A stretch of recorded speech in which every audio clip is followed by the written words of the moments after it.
The road stretched endlessly before me, a ribbon of asphalt bathed in the dull glow of my headlights. The dashboard clock flickered, 2:13 a.m. The night was quiet except for the steady hum of my car's engine and the occasional whisper of wind sneaking through the slightly cracked window. I exhaled slowly, watching the thin tendrils of my breath disappear into the chill of the night. I wasn't sure where I was going. Maybe that was the point. My name is Daniel Grayson, and I have spent the better part of my life running from things I couldn't quite name. A restless soul in a body that craved motion, I found solace in the solitude of the road. The world felt different at night, quieter, calmer, like it belonged to me alone. The gas station I passed stood like a lone sentinel in the darkness, its neon sign buzzing faintly. I considered stopping, but my tank was still half full, and I wasn't ready to face the bright fluorescence of the real world just yet. So I pressed on, hands firm on the wheel, eyes scanning the road ahead. The radio crackled as I twisted the knob, searching for something to accompany my thoughts. A slow, bluesy tune drifted through the speakers, the kind of song that seeps into your bones and settles there. It felt fitting, melancholic, wandering lost. As I drove, the darkness outside pressed against the car, swallowing everything beyond the reach of my headlights. Trees lined the road, their skeletal branches reaching toward the sky like they were grasping for something just out of reach. I knew the feeling all too well. Memories surfaced, unbidden. The fights, the regrets, the unanswered calls. I gritted my teeth and turned the music up. Some wounds never heal. They just grow quieter, like echoes in the distance. The first sign of life in Miles was a roadside diner, its lights glowing warmly in the black void. I hesitated before flicking my turn signal and pulling into the lot. The gravel crunched beneath my tires as I parked near the entrance, staring at the flickering, "Open 24 hours" sign. Inside, the diner was nearly empty, save for a weary-looking waitress and a trucker nursing a cup of coffee in the corner. I slid into a booth by the window, the plastic seat cool against my back. The waitress approached, her notepad ready, eyes heavy with fatigue. "Coffee, please," I said, offering a tired smile. She nodded and walked away without a word. I didn't blame her. It was a strange hour, full of strange people. The coffee arrived, steaming and bitter, just the way I liked it. I wrapped my hands around the mug, letting the warmth seep into my fingers. Outside, my car sat alone under the buzzing neon light, a vessel without a destination. I took a sip and closed my eyes. For a moment, the world felt still. Then movement. The bell above the diner's door jingled, and I instinctively glanced up. A woman entered, her dark hair cascading over her shoulders, a leather jacket wrapped tightly around her frame. She looked around before settling into a booth a few seats away. Something about her felt familiar. Maybe it was the tired expression in her eyes, the same kind of exhaustion I carried in my bones. Maybe it was nothing at all, just another lost soul drifting through the night. She caught me staring. I quickly looked away, focusing on my coffee. But a few moments later, she stood, cup in hand, and slid into the seat across from me. "Mind if I join you?" she asked, voice smooth but tinged with something I couldn't quite place. I hesitated, then gestured toward the empty seat. "Be my guest." She studied me for a moment before taking a sip of her coffee. "You look like someone who's running from something." I smirked, tapping my fingers against the ceramic mug. "And what makes you say that?" She shrugged. "Takes one to know one." Silence stretched between us, comfortable in its own way. Outside, the wind howled, rattling the diner's windows. The world felt infinite and impossibly small all at once. "Where are you headed?" she asked after a while. I exhaled, watching the steam rise from my cup. "Nowhere in particular." She nodded like she understood. Maybe she did. The night stretched on, the road still waiting outside. But for now, I let it wait. After a few minutes of quiet conversation, she leaned in slightly, her voice dropping to a near whisper. "Ever feel like you're not alone, even when no one else is around?" she asked. I frowned slightly. "All the time." She chuckled, a sound that didn't quite reach her eyes. "That's the thing about the night. You think it's empty, but it's not. There's always something watching." A shiver ran down my spine. I wanted to brush it off as just another eerie midnight thought, but something in her tone unsettled me. She reached into her pocket and placed something small on the table, a key, old and worn, with strange etchings carved into its surface. "Take it," she said. "You'll need it." I hesitated. "What for?" She glanced toward the diner's entrance, then back at me, her voice lower now. "You're already on the road. It's only a matter of time before you find out." Before I could press her for more, she stood abruptly, leaving her half-empty cup behind. As she walked out, a gust of wind howled through the open door, rattling the windows hard enough to make the trucker in the corner look up. I picked up the key, its surface strangely cold despite the warmth of the diner. A strange sensation crawled over my skin, a prickling awareness that I was no longer alone, even in the empty space of the booth. The lights flickered. The radio by the counter crackled, distorting into a low, unintelligible murmur. Outside, my car was still there. But now, in the dim glow of the neon sign, there was a figure standing next to it, watching. I stood abruptly, my pulse hammering in my ears. The waitress and the trucker didn't seem to notice. I turned back to the door, the night now feeling suffocating, pressing in from all sides. I clutched the key in my hand and stepped outside. Whatever was waiting for me beyond the headlights, I had no choice but to face it. The road was no longer mine alone.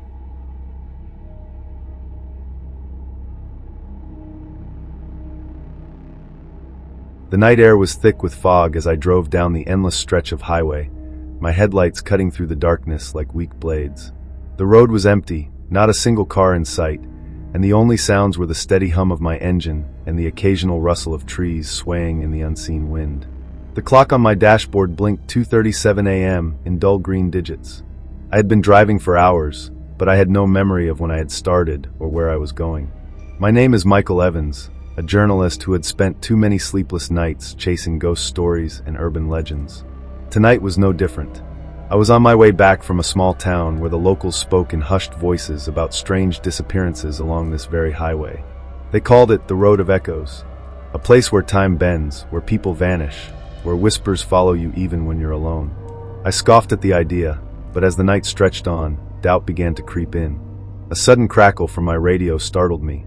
I hadn't even realized it was on. The static was thick, shifting between bursts of silence and indecipherable whispers. I turned the dial, but no station came through, only more whispers, rising and falling like breath in the dark. Then I saw it, a figure on the side of the road, barely visible through the mist. It was a woman in a pale dress, her hair long and unkempt, her face turned away from me. I felt my fingers tighten around the wheel. Every instinct screamed at me to keep driving, but something made me slow down. As my car crept forward, my headlights fully illuminated her. She stood motionless, her arms hanging limply at her sides. There was something unnatural about the way she stood, as if she wasn't entirely solid, her body flickering slightly at the edges like an old television signal. I swallowed hard and rolled down my window. "Are you okay? Do you need a ride?" She didn't answer. Instead, she slowly turned her head toward me. Her face was hollow, not just pale or sunken, hollow. A black void where her eyes should have been, her mouth an empty abyss. My body went cold, my breath freezing in my throat. Before I could react, the lights in my car flickered, the engine sputtered, and the world around me seemed to shift. The road beneath my tires cracked like glass, darkness seeping through the fractures. The sky above twisted, stars blinking out one by one. My reflection in the rearview mirror grinned at me, except I wasn't smiling. Panic surged through me. I slammed my foot on the gas, tires screeching as I tore away from the figure. My heart pounded against my ribs, sweat slicking my palms.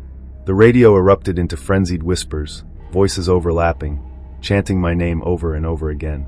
Then suddenly silence. I looked in the mirror. The road stretched behind me empty. The woman was gone. The cracks in the asphalt had vanished. Even the stars had returned to their rightful places. I let out a shaky breath, trying to convince myself that it had been a hallucination, a trick of exhaustion. But as I reached for my phone to check my location, my blood ran cold. The time on the screen read 2:37 a.m., exactly as it had 10 minutes ago. I was still on the same stretch of road, trapped. And then in the mirror, I saw her sitting in my back seat, her hollow face inches from mine. The last thing I heard was the click of her jaw unhinging. A piercing scream rang through the car, but I wasn't sure if it was hers or mine. The temperature plummeted, and my breath came out in ragged clouds of mist. I slammed the brakes, the tires screeching against the asphalt, but the car didn't stop. It kept moving, as if something unseen had taken control. The world around me twisted again, the road bending and stretching like a never-ending loop. Trees lined the highway, their twisted branches clawing at the sky like skeletal fingers. I gripped the wheel with trembling hands, my knuckles white with pressure. The woman in the back seat didn't move. Her hollow eyes bore into me, unblinking, her mouth still unhinged, opening wider and wider until it was an endless abyss. A low, guttural sound filled the car, vibrating through the metal frame, setting my teeth on edge. The radio crackled again. "You can't leave. You're one of us now." I shook my head violently. No, this isn't real." But then I saw my reflection in the rearview mirror. It wasn't me anymore. The eyes staring back were black voids, my mouth stretching into that same gaping abyss as hers. My face flickered like an old tape recording, static running through my features, distorting, shifting. The thing in the back seat reached forward, its cold fingers grazing my shoulder. A sharp pain shot through my chest, a sensation like ice digging into my ribs. My body convulsed, my vision darkening. The last thing I saw before everything went black was my own reflection smiling back at me, a wicked, knowing grin. When I awoke, the car was still moving, but I wasn't driving anymore. My hands rested on the wheel, but they weren't my hands. They were pale, almost translucent, the fingers unnaturally long. The road stretched ahead, an infinite loop of asphalt and shadows. In the mirror, I saw another car approaching in the distance, its headlights cutting through the fog. A driver sat behind the wheel, unsuspecting, just like I had been. I felt my lips curl into a grin as the car slowed beside me. A woman in a pale dress stood on the side of the road, waiting. And I knew, with absolute certainty, that I was no longer Michael Evans. I was something else now, and the road would never end.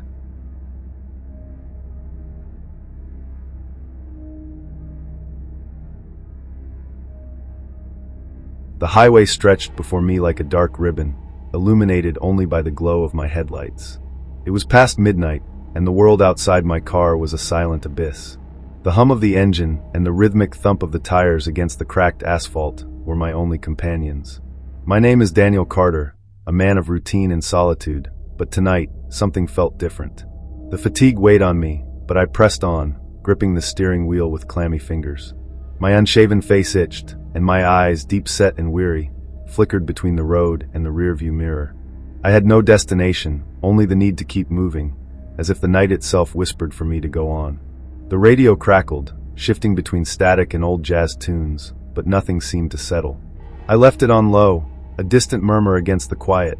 The moon was absent, leaving only the occasional flicker of a failing streetlight to momentarily pierce the darkness. Then, out of the void, I saw it, a lone figure standing by the roadside. A man, tall and thin, draped in a long coat that fluttered slightly in the wind. His face was obscured by shadows, but something about him sent a shiver down my spine. I debated stopping. Maybe he needed help. Maybe he was stranded. But instinct held my foot steady on the gas. As I passed, my headlights briefly caught his face, a pale, expressionless mask with hollow eyes that followed me. I exhaled sharply, my pulse quickening. My hands tightened around the wheel, knuckles turning white. I forced myself to shake off the unease, convincing myself it was just exhaustion playing tricks on me. Minutes passed, the road stretching endlessly. The sense of isolation deepened, the air inside the car growing heavy. I glanced at the rearview mirror again. The man was there, sitting in my back seat. I swerved, tires screeching as I fought for control. My breath came in sharp gasps, heart hammering against my ribs. But when I turned around, nothing. The back seat was empty. My mind reeled, grasping for logic. Had I imagined it? I pulled over, my trembling hands gripping the wheel. The engine hummed softly, unaware of the terror flooding my veins. I took deep breaths, trying to calm the pounding in my chest. Then the radio changed. A slow, distorted voice crackled through the static. "Keep driving, Daniel." My blood ran cold. My fingers fumbled to turn the dial, to shut it off, but the voice only grew louder. "You shouldn't have seen me." My headlights flickered. The air inside the car thickened, pressing against me. My reflection in the rearview mirror warped, a grotesque version of myself staring back with sunken eyes and a twisted grin. I slammed the gas pedal, tires spinning as I launched forward. The road blurred past, but no matter how fast I drove, the feeling remained, that suffocating presence, unseen but undeniably there. The sky darkened further, swallowing the stars. My headlights barely cut through the murk. The road twisted and turned, yet I didn't recognize any of it. It was as if I had driven into another world, one where time and direction had ceased to exist. The voice returned, now a whisper just behind my ear. "You can't leave." I screamed, jerking the wheel. The car veered violently, skidding off the road. Metal crunched, glass shattered, and my world flipped. When I opened my eyes, I was still in the car. The windshield was cracked, my head throbbing. The radio was silent. The road was gone. Instead, an endless darkness stretched before me. And in the rearview mirror, that hollow-eyed man grinned, waiting. "Welcome home, Daniel." The engine sputtered one last time before silence consumed everything. I didn't know how long I sat there, paralyzed by fear, staring at my own reflection, at the thing that wore my face but was not me. The darkness outside pressed against the windows, shifting, moving. Shapes formed within it, figures with blank faces, watching, waiting. A knock at the window shattered the silence. I turned slowly, my breath catching in my throat. The figure from the roadside was there again, his expression unreadable, his hollow eyes fixed on me. His lips moved, but no sound came out. Then I heard it, his voice, but inside my head. "Get out! Now!" My hand trembled as I reached for the door handle. My instincts screamed at me not to listen, but what choice did I have? The moment my fingers brushed the handle, the car's interior lights flickered, and the whispering returned. It came from everywhere, from the radio, from the darkness outside, from the seat beside me. "Stay, Daniel." The door handle wouldn't budge. The air inside turned icy, my breath coming out in visible puffs. I turned back to the mirror. The thing that looked like me was grinning wider now, its eyes completely black. It spoke, but its voice was layered, mine, but mixed with something else, something ancient and wrong. "You're already one of us." Pain shot through my head, a deafening ringing filling my ears. The windshield cracked further, the darkness outside seeping through like a living thing, crawling over the glass, reaching for me. I screamed, clawing at the door, the radio, anything, but the car no longer belonged to me. With one last, desperate act, I closed my eyes and slammed my foot on the gas. The car lurched forward, into the abyss. And then, I woke up. I was behind the wheel, the highway stretching before me like a dark ribbon, illuminated only by the glow of my headlights. The dashboard clock read 12:03 a.m. The radio crackled, shifting between static and old jazz tunes. My hands gripped the wheel, clammy and trembling. In the rearview mirror, I saw myself, and then I blinked, and I saw him.